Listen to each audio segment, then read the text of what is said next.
தொடர்ந்து பெய்து வரும் கனமழையால் சென்னை மேடவாக்கத்தில் உள்ள வேளச்சேரி பிரதான சாலையில் மழைநீர் தேங்கியிருப்பது குறித்த தகவல்களை வழங்குகிறார் நம்முடைய செய்தியாளர் சதீஷ். சதீஷ், வணக்கம். இதனை பற்றிய மேலும் விவரங்கள்.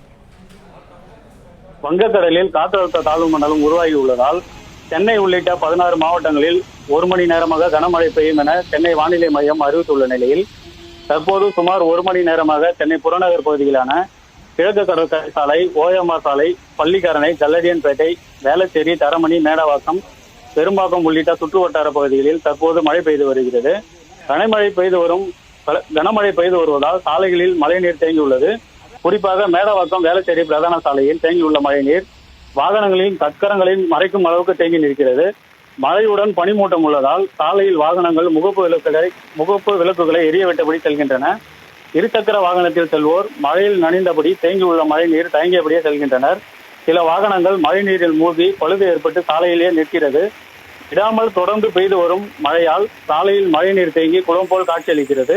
தொடர்ந்து பெய்து வரும் மழைநீர் அதிக அளவு தேங்கி நிற்கிறது. சென்னை புறநகர் பகுதிகளான ஈசிஆர், ஓஎம்ஆர், பள்ளிக்கரணை பகுதிகளில் குளிர்ச்சியான சூழலே தற்போது உணரப்பட்டு வருகிறது.